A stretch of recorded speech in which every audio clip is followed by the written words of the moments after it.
Every year, I waited for my father to come.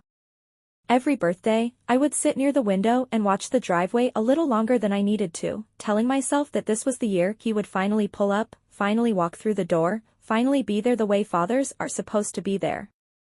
Every school play, I would scan the audience during my one line, looking for a face that never appeared. Every graduation, every recital, every ordinary Tuesday that felt, for a child, like it might be the day, I waited. He never showed up. Not once. By the time I turned 18, I had stopped calling him Dad.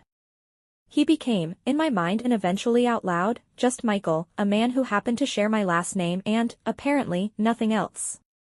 I'm 31 now.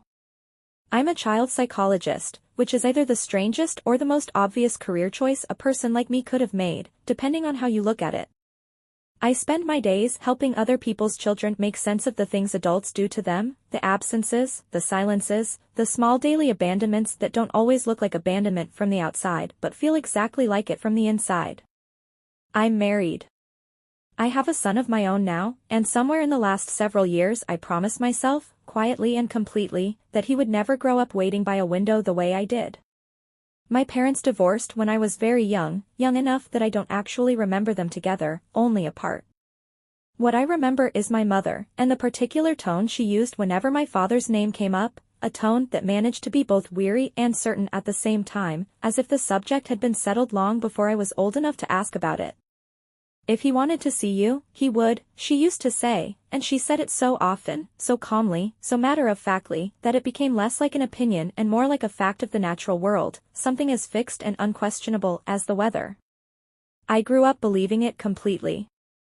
I grew up believing that somewhere out there was a man who had simply looked at the life he had and decided he didn't want to be part of it, who had chosen freedom, or a new family, or nothing at all, over me. It's a strange thing, building an entire understanding of yourself around someone else's absence.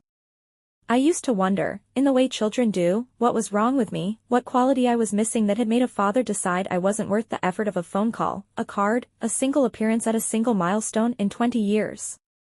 I would look at my friends' fathers at school events, ordinary men doing ordinary things, cheering too loudly, taking too many photographs, and I would try to imagine what it was about me specifically that had made mine decide none of that was worth doing.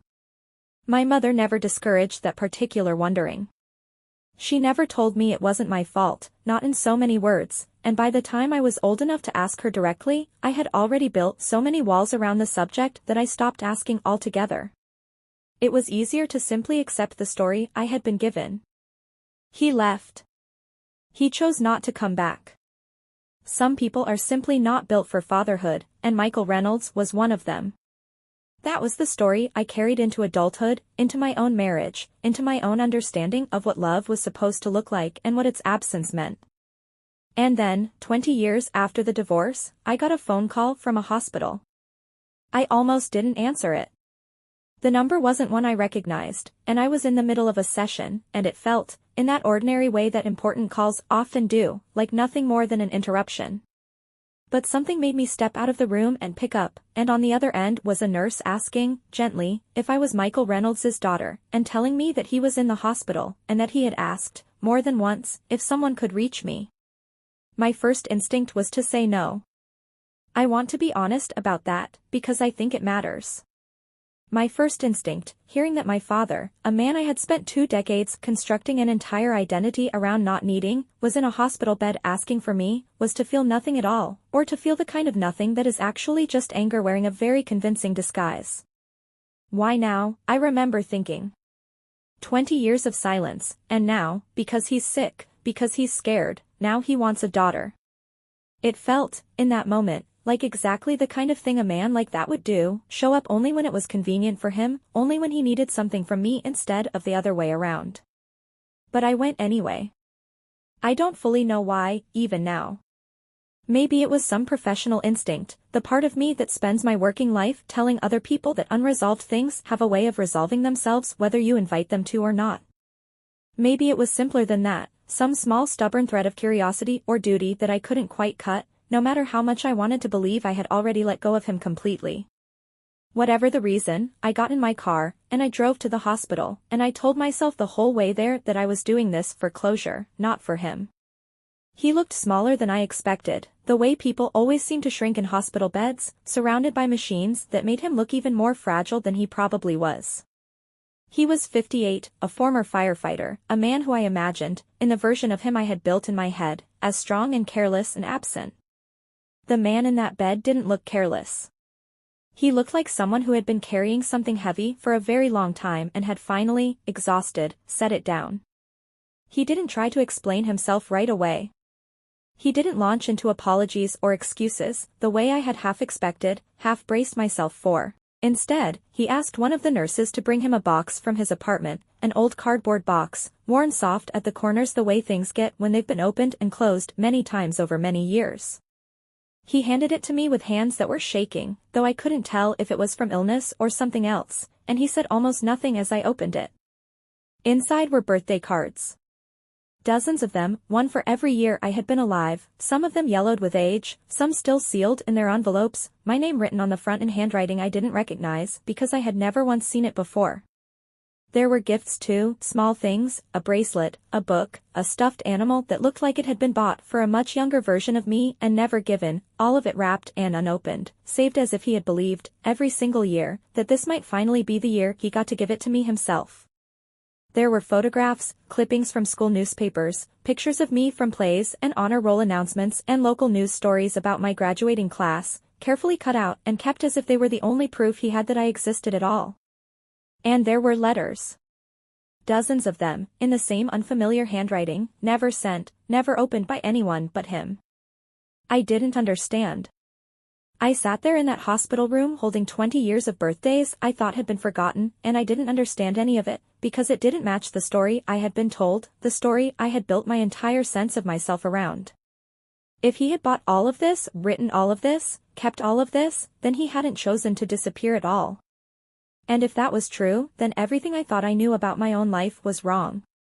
He was too tired that day to explain much, and in some ways, I think he was afraid that after everything, I still wouldn't believe him, that I would hear his explanation and dismiss it as one more excuse from a man who had already used up his credibility 20 years earlier.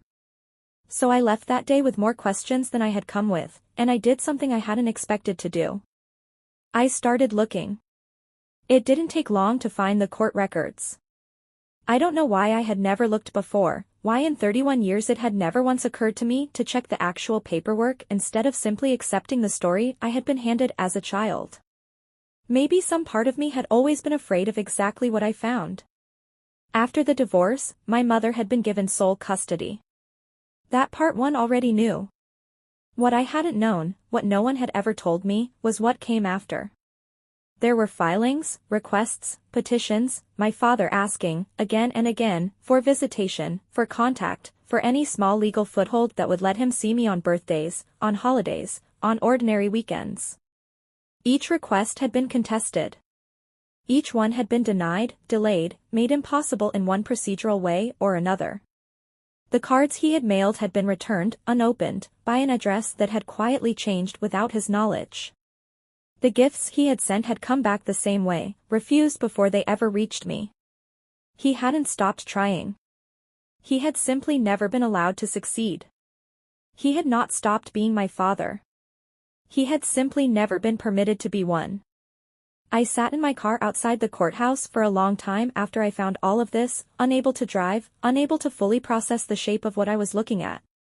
20 years of birthdays I had spent believing I wasn't wanted, 20 years of school plays where I had scanned an empty audience and quietly concluded that I wasn't worth the trip, 20 years of building an entire identity around the idea that one of my parents had simply looked at me and decided I wasn't enough reason to stay involved. None of it had been true.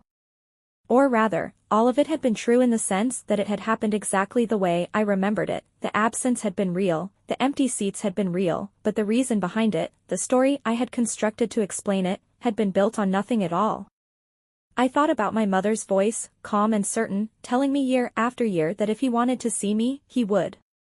I don't know, even now, exactly what she believed when she said it, whether she had convinced herself it was true, whether she needed it to be true for her own reasons, or whether she had simply decided it was easier for both of us if I believed it and never asked further. I'm not sure it matters anymore, not in the way I once thought it would. Blame is a strange thing to try to divide fairly, and I've stopped trying. What matters is that I grew up with a lie sitting quietly at the center of my understanding of myself, a lie that told me love could simply run out, that a parent could look at their own child and decide she wasn't worth the effort, and that lie shaped the way I understood every relationship I had after it. The way I loved my husband, the way I feared, sometimes without even knowing why, that the people closest to me might one day simply stop showing up without any warning at all. That night, I went home and I found my son already asleep, and I stood in his doorway for a long time just watching him breathe, the way you do when something has cracked open in you and you don't yet know how to close it back up. Then I found my husband, and I held on to him longer than I meant to, and I said the only thing I could think to say, which was not really about him at all. I asked him to promise me something. I asked him to promise that if anything ever happened between us, if our marriage ever ended, if life ever pulled us into separate rooms the way it had pulled my parents apart, he would never let our son grow up believing he was unloved. I told him that whatever else happened, our child needed to always know the truth, even the complicated, unflattering truth, rather than a simple story that was easier to tell but built entirely on a lie. A few weeks later, I went back to the hospital. This time I didn't go as a stranger performing an obligation, and I didn't go looking for more evidence, more proof, more explanation. I went as his daughter. We didn't try to reclaim 20 years in a single afternoon, because I don't think either of us believed that was possible, or even honest.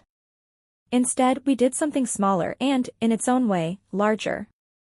My birthday was coming up not long after, and for the first time in my entire life, we spent it together.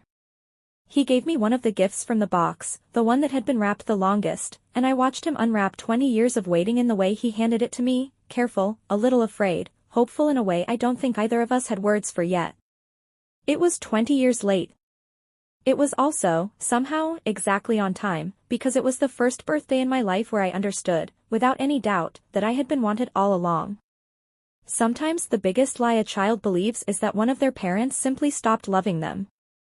I believed that lie for most of my life, and it shaped nearly everything about who I became, the walls I built, the fears I carried into my own marriage, the ache I didn't even recognize as an ache until a box of unopened birthday cards forced me to look at it directly. I don't know how many other people are out there carrying a version of the same lie, believing an absence was a choice when it might have been something imposed on the person who loved them despite it. I only know what I would tell them now, which is the same thing I would ask anyone reading this to ask themselves. What would you do if you discovered your entire childhood was built on a lie?